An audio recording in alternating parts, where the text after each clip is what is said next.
Teun Marez, you're known as a man of knowledge, a light bringer, a friend of humanity. And as an author of 6 books, can you summarize the main purpose of your current work? If I were to summarize the main purpose of my work, then it is really what I like to think of as bringing humanity its true heritage as man. What do I mean by its true heritage? For me, that is really knowledge about self. In other words, who are we? We all seem to think that we know who we are, but who are we really? What is the purpose of our lives? Or is it really just about earning a living, having a family, watching the kids grow up and then die? Or is there a greater purpose to our lives? And then thirdly, and that for me is the most important of all, is if I am on this planet, and if I am alive, surely there must be something in it for me as well. The way I've got to know this through my own life's experiences is, what can I learn? How can I as a person really grow? And that for me is what I like to call the heritage of man. And that is really what all of my work is centered around. Bringing humanity the answers to those 3 most fundamental questions. So is that what you feel is your purpose in this lifetime? Yes, very much so. Because when I look at people around me, people generally speaking, most people, they're always seeking for something which will bring them a sense of happiness and a sense of fulfillment. Yet they so seldom find it.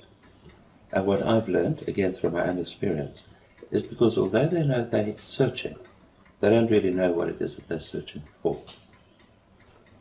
You're known as a light bringer. What is this? What does that mean? Light bringer is a very difficult question to answer. And I suppose also nowadays it has so many different connotations because it's also known as the Bodhisattva. And because of people's understanding of the Eastern religions, this has become somewhat, let us just say, confused. But for me, a light bringer is exactly what the word says. It's bringing light. And if you think of what I said earlier about humanity's heritage, for me, that is shedding light on our purpose upon the physical plane as human beings.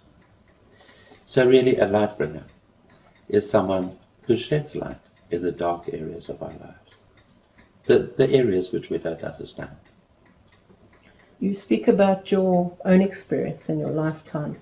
How did you find this out, that this was your role, that this was your purpose at this time?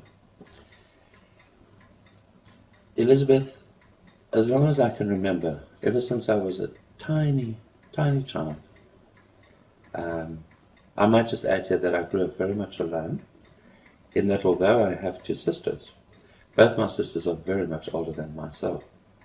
So as I was growing up, I grew up very much as a lone child because, first of all, they were at boarding school, and then by the time I was older, they were already married and they'd left home. So really, my sense of life, I might also add that my father was a gold miner, which meant that we really lived out in the wilderness. So I didn't really have friends that I could play with. And especially in the early days of my childhood, I grew up very much with nothing but the wild animals around me, the birds, and whoever happened to come occasionally to visit. So really, ever since I was a small child, playing outside in nature, I used to have experiences which I felt surely everybody must have. But what was quite a shock for me was when I first started to go to school and I started to mix with other people. And I realized, first of all, that other children didn't think the same way as I do, and they didn't approach life in the same way as I did. To start with, I first started to think that maybe I was wrong. Maybe I was just misguided. Maybe I was just grown up all alone and I'd been alone for too long. But gradually but surely I started to interact a little bit more with people. And I realized, no, it's not necessarily that I'm wrong. Because often when I expressed how I saw things, or how I experienced things, people would say, gosh, where did you learn that from? So I started to look a little bit more deeply as I grew older. And I started to realize that, in fact, we're all different. Different people, each and every person, has their own way of thinking about life. When I say about life, I mean our daily experiences. I also realized that people feel differently about their experiences. And then, as I grew older still, and I started to understand concepts such as perception, I started to realize this is really all about perception. So in other words, how people react to their lives, or how they respond to their lives, how they feel about their lives. And again, I want to stress about their daily experiences. It's how they perceive, it's how they think, and how they feel, and therefore how they either respond or they react. And this is really how I started off. So when I speak about my experience, yes, it was as fundamental as that.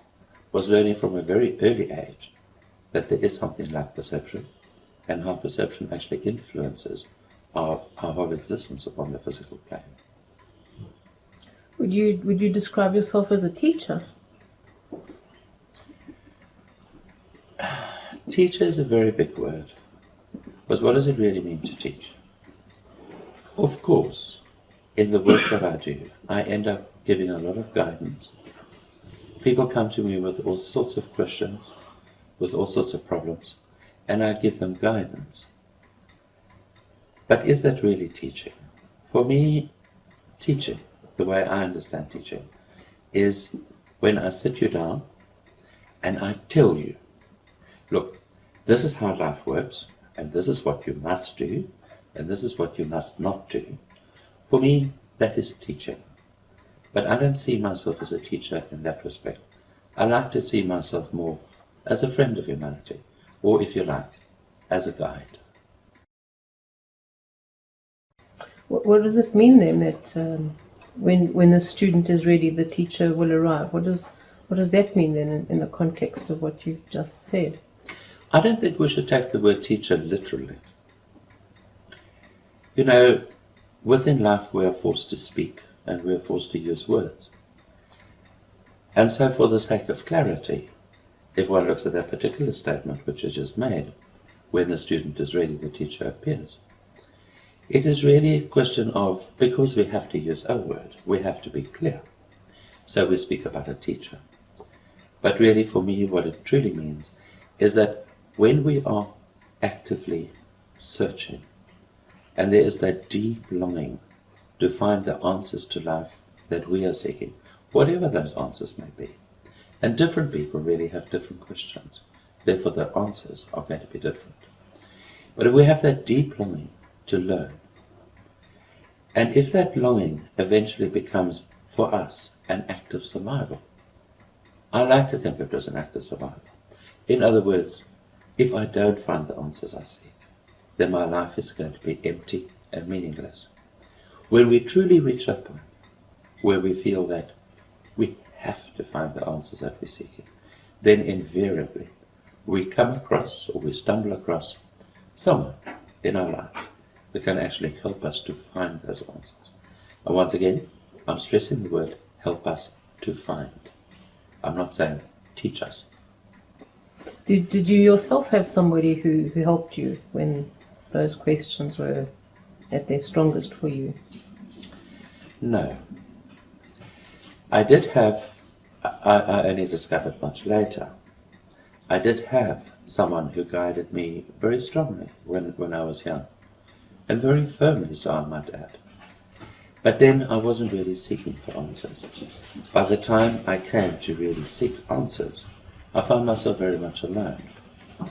In that, I suppose in many ways, to be able to do the work that I'm doing today, I had to learn how to dig deep within myself and find there the answers that I really seek. So maybe you're really giving me the opportunity here to once again take the question about teacher from a different angle. Why I don't like the word teacher is a teacher, for me, breeds a sense of dependency. So without your teacher, you can feel quite lost. Whenever you do feel lost, you simply go to your teacher, you ask for a question, and voila, the answer's there. But for someone who's truly is just a guide, the true guide, or as I like to call it, the true friend, won't give you of his truth, but rather will he guide you into finding your own truth. So to answer your question more directly, had I, when I was busy seeking answers, had, if you like, a teacher, I would never have learned what it is to dig deep within self and to find there the answers that we seek. And in that way, by having done that for myself and by myself, I have learned how to now guide other people to also dig deeply within and to find there their own truth. One of the big questions that we all, or not all of us, but quite a lot of us start to ask as we are going about our searching and digging for that truth is about reincarnation. Is that something that you believe in? Absolutely. Absolutely. There's absolutely no way that one can look upon life in the very small-minded way of saying that I can learn everything about not only myself, but also about life in 70 odd years. It's just absolutely impossible. And therefore, although I do not actively teach reincarnation, and I'll come back to that point in a moment, although I do not actively teach reincarnation, if you ask me, do I believe in it? I say emphatically yes. Because we need lifetime after lifetime after lifetime learning just what the self is all about, let alone what life is all about. Now to come back to why I said I do not like to teach the doctrine of reincarnation, it's because once again, the people have got such a distorted idea today about what reincarnation really means, that they invariably see it as a form of escapism, in the sense of, oh well, if I don't get it right in this lifetime, I will definitely get it right in the next time. Or worse still, I have a chance in my next lifetime to get it right. And of course that defeats the whole purpose of being alive and what I said earlier about an act of survival. Really, if it is about an act of survival, your intent is set on facing your challenges, facing your learning in the moment, knowing that life is very short and it's going to be over very quickly. The other thing which most people do not realize about reincarnation is that at the moment of birth, there is a full eclipse of consciousness. In other words, we come back into lifetime remembering nothing of our previous lifetimes or of what we learned. Therefore, quite literally, we start from scratch. So this misguided idea that next lifetime you're just going to pick up where you messed up in this lifetime is quite frankly to do people a disservice. That's why I said I do not like to teach the doctrine of reincarnation. But if I'm asked, do I believe in it? Do I support it? I say absolutely. Is this why we get mixed up with words like fate and destiny? Because of the misconceptions around lifetimes. What is the difference between fate and destiny? Yes, I wouldn't say it's because of reincarnation that we get mixed up. But it is true that most people do not understand the difference between fate versus destiny. Fate is really what we have to accomplish in this particular lifetime, whereas destiny is what we have to learn throughout many, many lifetimes. If I can maybe just clarify that a bit.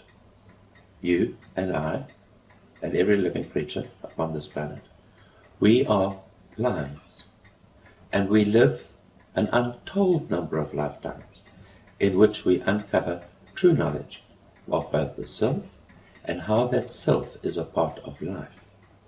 That That total learning, if you like, from beginning to end, from the beginning of this manifestation till this manifestation ends, is what we call destiny. And that destiny is unique to every single individual.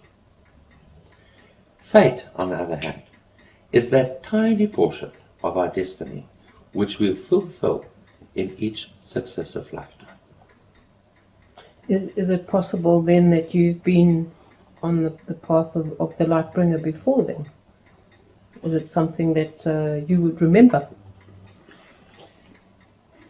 Well, we do not specifically remember our previous lifetimes, but we can get to a point in our learning where we start remembering the knowledge gained from previous lifetimes. The way this works is that we find ourselves having a particular aptitude for something. Aptitude that, for example, we've never particularly studied in this lifetime. Excuse me. Like, for example, it most commonly happens, let's say, with music. So children grow up without ever having had music lessons in their lives. And then one day they will just pick up an instrument. And within no time at all, they just start to play that musical instrument. That is a sure sign that in previous lifetimes they had learned how to play that particular instrument and learned to play it well. That's what I mean about a natural aptitude. An example of what I mean by natural aptitude. So in this way we can begin to piece together what knowledge we did gain in previous lifetimes. You asked me, were I an enlightened before? I'll say, no. I've never done this before. It's quite new to me in this lifetime. When I say new to me in this lifetime, I first found myself on the path of the light bringer probably about 10 years ago. Since then, it has been really a process of learning to adapt the knowledge which I already have to the approach which we call the light bringer. Because it's not so much that there's a different knowledge, because really at the end of the day there's only one truth. But it is how we approach that truth which marks the difference, say, between a man of knowledge versus a light bringer. In this fairly new role then that you find yourself in, what part of it, what part of your role and the work that you do makes your heart sing? Elizabeth, I suppose what makes my heart sing always is when I can be of service to people. So in other words, when people come to me with a specific problem which they find it hard to deal with, or a specific question which has been with them for a long time, and they can sense that it carries for them huge importance, but they can't seem to find the answer. When I can help such people to find the answers or to reach the clarity which they're looking for, I always feel that I have served or I have been of service. And really, that is what really makes my heart sing, is to be able to help other people to help themselves. You've recently established the Temple of Peace. Is this the purpose of the Temple of Peace? Indeed it is. Indeed it is. Really, the Temple of Peace, or the whole concept behind the Temple of Peace, is to help people to find the answers they are seeking, so that their lives may become filled with peace and fulfillment. Teun, in the books that you've written, you've brought the legacy of the Toltec tradition to the world. What does Toltec mean? What does it actually mean? Toltec is a very ancient word, and it quite literally means a man or a woman of knowledge. And it is quite as simple as that. A man or a woman of knowledge. And knowledge in this context, how would you describe that then? Exactly what I described earlier. Knowledge of self and knowledge of life. Because we must remember there's not a difference between self and life. We are alive, or if you like, a life. And therefore we are one with life. So when we speak about knowledge of self versus knowledge of life, it's really one and the same thing. Self representing the microcosm, life representing the macrocosm, And of course the microcosm and the macrocosm are one. Are all Toltecs the same then? Those people who present themselves as Toltecs, are they all the same? Do they have the same approach? Living in the world in which we live today, that's quite a difficult question to answer without stepping on toes. There are many today who have proclaimed themselves to be Toltec, but they are truly not Toltec. They are not men and women of knowledge. These are people who have mixed up what one might call the Mesoamerican culture and the traditions which arise out of the Mesoamerican culture with what is called Toltec. It is unfortunate that as far as humanity's present knowledge goes, the word Toltec became associated with the Mesoamerican culture. We do not have to go into the reasons for that now because it's long and it's complicated and it's quite technical. But for some reason, where the word Toltec stuck in humanity's memory was with the Mesoamerican culture. So much of what is today called Toltec shouldn't actually be called Toltec, should actually be called Mesoamerican. And that is where a lot of the confusion has come in. So what then are the true Toltec teachings? I mean, is it a religion? Is it a belief system?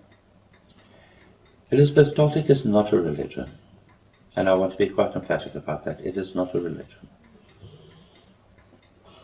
But I will come back and I'll clarify that in a moment.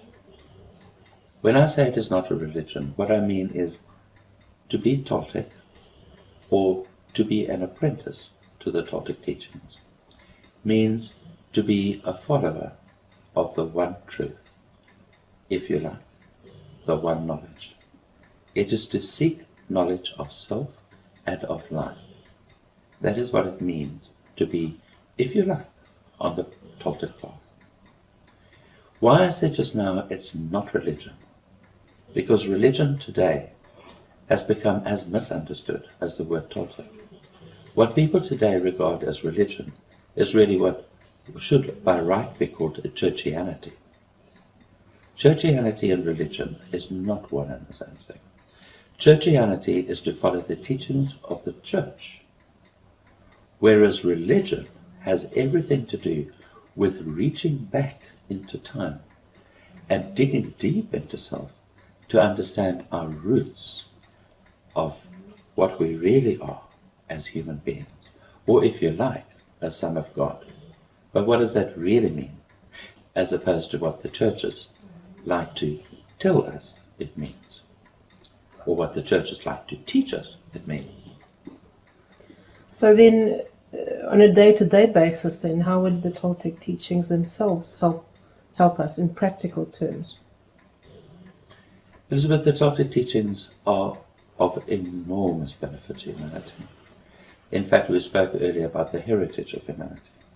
I am one of those people that very much see the Toltec teachings as being the heritage of humanity. The heritage in the sense that it's got everything to do with knowledge of both self as well as of life. So in that respect, the Toltec teachings today, although they are still very little known and very little understood, really belong to every man and woman upon this planet. It's their heritage. So are you saying then that the Toltec teachings are not new to this planet? It depends upon what one calls new to this planet. You must realize that man is far older than this planet. Man had existence within the universe before we came to this planet. But if we don't want to go that far back in history, let's just talk about this planet. Really, the Toltec teachings, as we understand it today, started on this planet from the time that man once again had the spark of mind and individualized. By individualized, I mean started to think and see himself, think of and see himself as being an individual that has the ability to think and to be a master of his own destiny. So we can, for the sake of simplicity, narrow the Toltec teachings down to say, from the time that man became a thinking creature, we have been gathering that knowledge, which today goes under the banner of the Toltec teachings. How do they then differ from any other path, the Toltec path or the Toltec teachings? In essence, they don't differ, because we must realize that all paths lead to Rome. There is, at the end of the day, there's only one life, and therefore there can only be one truth. And therefore, although we might have very many different approaches, or as you call it, paths, if the path is a true path, true in the sense that it's true to life, and that it's genuinely about knowledge of self and of life, then there is no difference between the Toltec teachings versus any of the other great, if you like, religions of this world.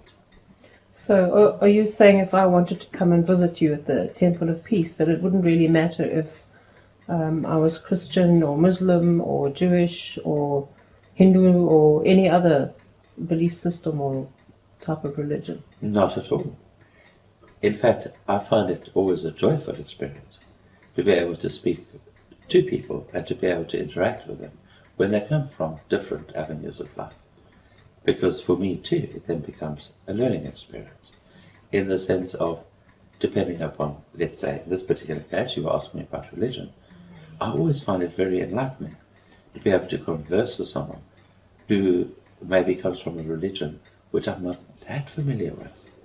And therefore it's for me always fascinating to start tracing, to see where I can find the same truth, and then to be able to help that person to see, but you see, it's the same truth. It's the one life we're talking about, although the approach could be very different, and people use different names for different things, and they use different words to say the same thing. What then is the approach of the warrior, if that is another term for somebody who is on the Toltec approach to life? Yes, it's become traditional, or at least it's always been traditional, that people who are following the Toltec teachings are termed to be warriors, and hence the warrior's path. But really, this is not a military warrior that we're talking about. It's a warrior of the spirit. In other words, someone who is really fighting to gain knowledge, but true knowledge, not just information, true knowledge of the self, whether male or female. And that is what we call a warrior, and hence the warrior's path, which has become associated, and indeed is part of what we call the Toltec way. We often hear it referred to as a path with a heart. Yes. How does that actually connect then with being a warrior? If we're talking heart and warrior in the same sentence. Yes, yes. Well, as I said just now, a warrior is not a military being. If I could just maybe take it from a different angle first, before answering your question, you must realize that as human beings, we operate with two principal functions. We have what is called the thinking, rational principle, which is the mind, and then we have the feeling, intuitive principle, which we call the heart. Upon the warrior's path, or within the Toltec teachings, we are taught both principles, because in fact both principles make up our totality, the totality of the self.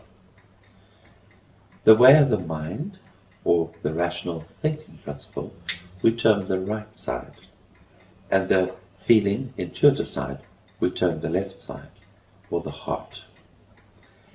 But when we refer to a path with a heart, it is because that's the ultimate goal. We can't just be thinking rational beings. We also have to feel, and we also have to be able to intuit life. And therefore, the aim upon the warrior's path is to start the apprentice off on coming to grips with how the thinking principle, or the mind, really works, and how it can be made to serve the real purpose of why we are on this planet. Once that much is achieved, it then becomes relatively easy to start understanding what the real feeling or intuitive approach is. And this might make more sense to you if we just look at where the world is at basically today. If one looks at the scientific fraternity as an example, or even the medical fraternity, generally speaking, feelings and intuition are scoffed at because it's regarded as being airy-fairy nonsense. But really, that is a great tragedy, because our feeling, intuitive side, although it is irrational and therefore very hard to understand, is truly our true essence.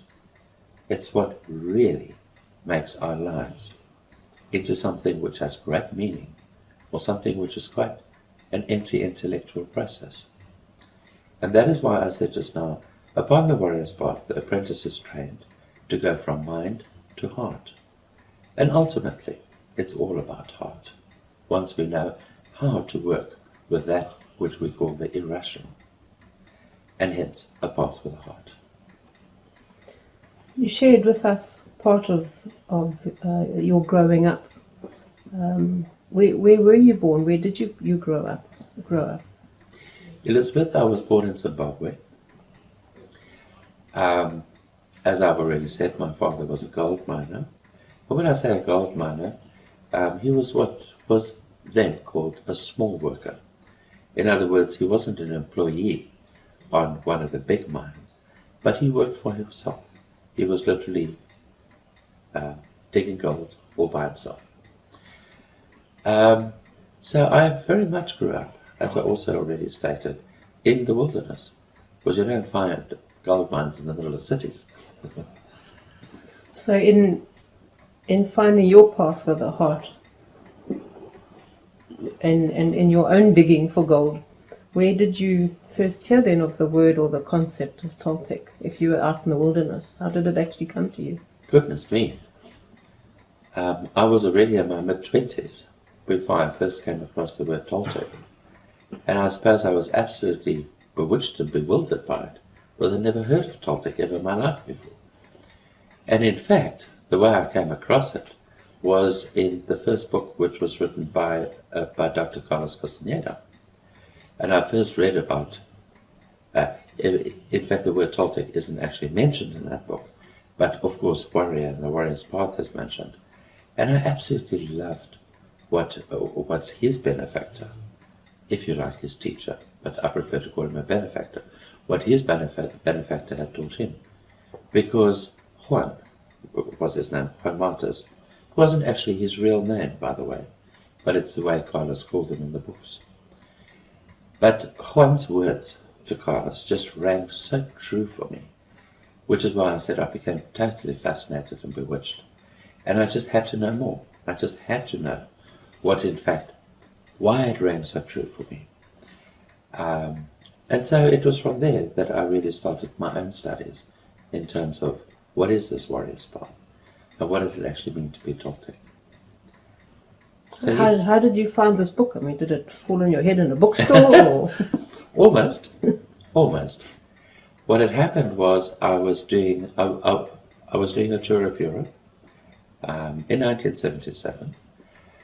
I was on a study tour, as a matter of fact, going from city to city right throughout Europe and England, and also the United States and Canada, studying with various universities and various other institutions of learning. But it was during the summer break when the friend that I was traveling with and myself were having a short break with a relative of his in Switzerland. And this relative happened to have a skiing cottage up near the Alps somewhere. And she invited us to come and spend a weekend with her. Of course it was summer, so there was no snow. But because she and my friend were relatives, they used to sit around the table and gossip endlessly about, catching up on where all the relatives are at. And I really, I felt completely out and had nothing to do. I had noticed that she had quite a nice little bookshop. So I asked her if she'd mind if I read one of the books. And I think it was about the first or second book I pulled out, which was the book, which was Carlos Castaneda's first book. And I had no idea what it was about. but I started to read it anyway. And within the first few pages, I was engrossed. I was just sorry they didn't have any more. And how did finding this book and these teachings affect your life from then onwards? Well, it was quite an amazing experience, really.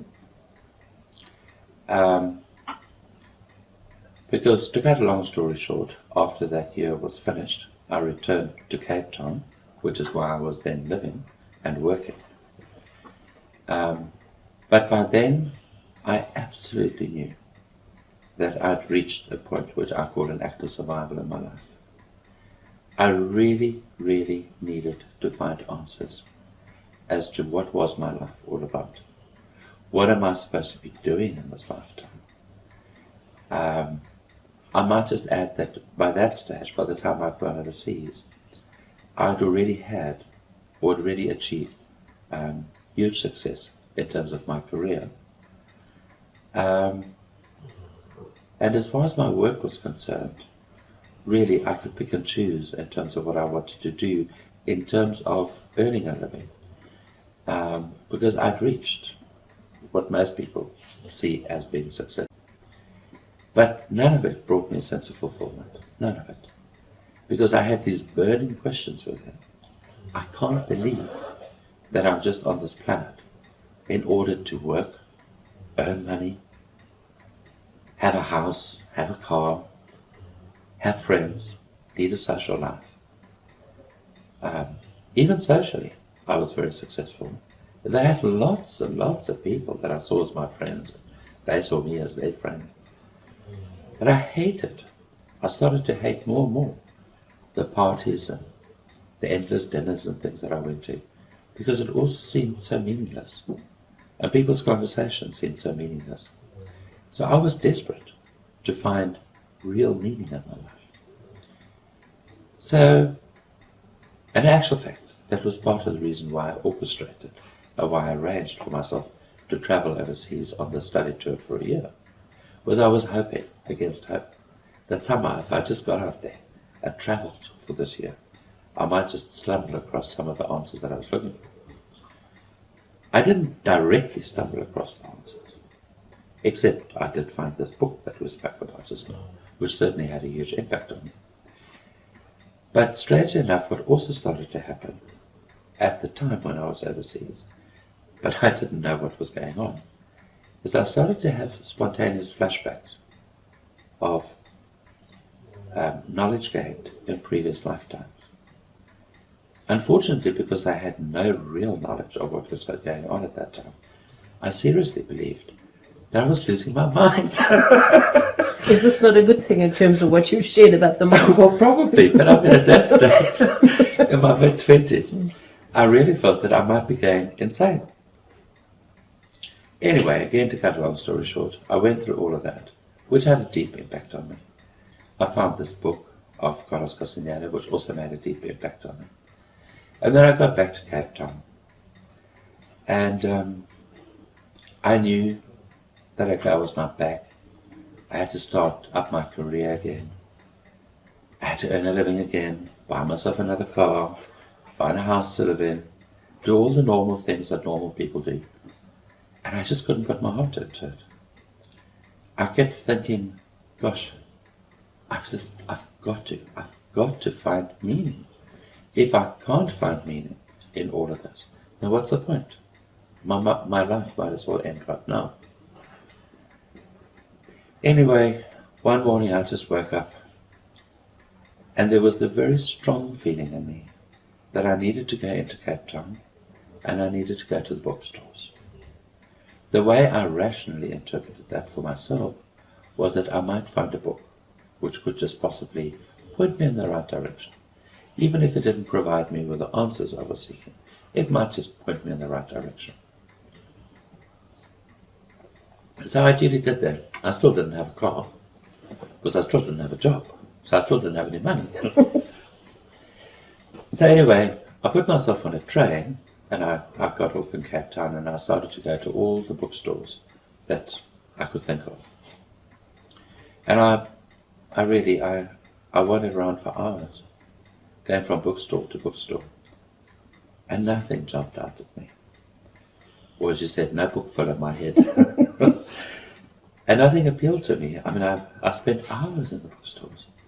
And eventually, feeling quite dejected, I ended up walking up one of the streets in Cape Town, which was, at that particular time, very little known. In other words, it wasn't a traditional shopping area. And it was mainly sort of small businesses that was up that area. And certainly not the sort of street in which you would find a bookstore. But for some reason, I just found myself walking up the street. And then, lo and behold, I suddenly came across this tiny little bookstore. And I stopped dead in my tracks, looking at the books displayed in the window. And they all seemed fascinating to me, although I didn't know what half of them meant. I only discovered later that it was actually an esoteric bookstore. But in that stage of my life, I didn't even know what esotericism meant. Anyway, I felt so drawn that I went into this bookstore. And I started to just look at the books that were on the shelves, not knowing what I was looking for or what I was hoping to find. But I noticed a man in the shop that was very obviously the owner of the bookstore, and he was busy talking to another client.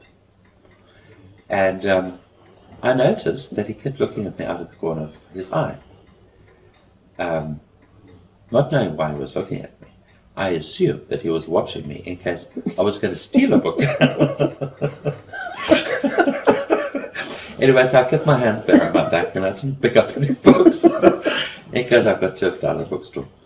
And his client that he was talking to eventually left, and he came over to me and he asked me if he could help me. And I said, and then I felt really foolish. I said, well, I must be honest with you. I'm looking for a book, but I really don't know what I'm looking for. And he stood and he looked at me for a long time. And then he said the strangest thing of all. He said to me, I think, and you must please forgive the French, but I'm going to express it the way he said it to me. I think you should get your ass to me every Sunday morning. I had no idea where he was coming from. I was absolutely mortified that a complete stranger should tell me to get my ass to him every Sunday morning. I said to him, for what? He said, we're going to restore your memory. I said, I beg your pardon? He said, we are going to restore your memory. I said, memory of what? He said, being a Toltec. I said, oh, what? I had no idea. Because although I said to you, I had read Carlos Castaneda's first book, but there was no mention in the first book. Not as far as I can remember. But I didn't think Toltec. But certainly on that morning when I was in the bookstore, I still not registered what Toltec is. So I said to him, what's a Toltec? So I said, come here on Sunday morning and we'll start working. Anyway, that's in that. So I just left the shop, wondering what on earth had happened. And then I started to think, maybe this is one of those moments that I'm going insane again. Anyway, I didn't feel I was insane, but I couldn't make head or tail out of it. But something pulled me. So I found myself there on the Sunday morning, as we had agreed. And then he started to work with me on what is commonly called restoration of memory. So yes, that's the story. Most people in their 20s would still believe that they were immortal and would be doing all the parties and all the other things that you mentioned before. So it seemed like a very early age for you to be seeking those very deep questions. Did you ever find with hindsight that your mother or your father had any Toltec knowledge or any influence? No, I suppose I started to search so early because I was an absolute delinquent. So by my mid-20s I had done what most people were still trying to do. No, but seriously, both my parents were devout Christians, and they would certainly have looked upon anything which didn't belong to the Christian church as being from the devil. So, no, there was nothing from that side. However, I might add that, again, I didn't know it at the time, but I understood it after I found the Toltec teachings again. and after my own memory had been restored, is that my mother, as it turns out, had been a natural seer. By natural, in other words, she had no apparent training in this lifetime. I spoke earlier about natural aptitude. Well, my mother just had a natural aptitude for seeing in this lifetime. So she used to get very clear visions of what was either busy happening, but nobody was talking about, and nobody was revealing, or something that was about to happen. In other words, something in the future. However, I remember as a child being very distraught by all this, was my mother, whenever she had a spontaneous scene, would burst into tears, reach for the Bible and start praying frantically, because she was convinced it was the devil that was visiting her. How would you describe seeing? Seeing is, it's not difficult to explain from a seer's perspective, but it's exceedingly difficult to explain to somebody who doesn't see. Quite literally what happens in seeing, it is a direct and instantaneous knowing of what is actually happening. If it is a person that you're seeing, it's a complete identification with that person, in the sense that for that moment in which you see where that person is at, you quite literally, momentarily, become that person. In other words, that person's thoughts, their feelings, their emotions, everything about that is for that moment of seeing. It is like it's yours. And was this part of your training, of your restoration of your memory that started to happen for you? Indeed. I didn't have it as a young child. I didn't have the ability to see. I was very sensitive and I was very intuitive. But I have no conscious recollection of being able to see as a child. But once I started with the restoration of my memory, then I started to see. Yes. And being in your 20s, and your life must have changed completely. How did you start to see things differently, just from a day-to-day basis? Oh, Elizabeth, it changed astronomically. It literally, for me at the time, it felt like my life had been turned completely on its head. So much so that I found I just couldn't approach life in the same way as I did before. And that had devastating results within my life. One example was I suddenly found myself devoid of any friends, because all the many people that had claimed to be my friends up until that point of time, they in themselves found that I had changed so dramatically and so much that more than one of them said to me, "What happened to you? You're just not the same person that we used to know." I felt, of course, from my side, that I was just being more real. But quite frankly, it upset them to such an extent that, yeah, as I said, within a space of about 8 months, I found myself without any friends whatsoever. Until, of course, I learned, with my new experience, how to build new relationships and new friendships. But no, it had a huge impact, astronomical impact upon my life. Everything changed dramatically from that moment on. At some point in time, was it round about then that you were given the role or the title of Nahal, or did that come as part of the restoration of your memory? Yes, the term Nahal. What is this? What does it mean? The term Nahal, quite literally, it means spirit. But I must explain that, because again, that's so easy to misunderstand. It is not that a physical being like myself is the spirit of man, but it is more that a Nahal being, which is more accurate than just simply saying Nahal. A Nahal being is, through his very essence, through his very nature, he clearly reflects, very clearly reflects, more so than anybody else who is not now, the very essence of what it is to be true spirit. And in this case, we must remember that we all have the spirit within us. That is our true selves. That is the self which is busy evolving its awareness from lifetime to lifetime throughout destiny. That is the true self, the spirit. And we all have that within ourselves. So really what is called a null being is the being that reflects for us most clearly where each and every one of us is at in our own particular evolution of awareness. That's the real meaning of null. Again, it's a word, because of the Mesoamerican influence, it's become horrendously distorted. I believe some people even now call it a holy man. But that just shows the distortion of what the null really is.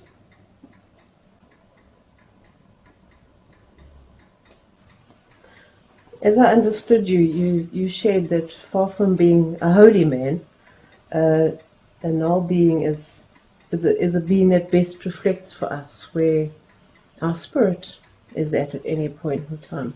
Am I correct in how I've defined null? Yes, undoubtedly. Because you must realize that we can't have gaps in our knowledge. So we have to go through all sorts of experiences, which is why I find the term holy man rather funny.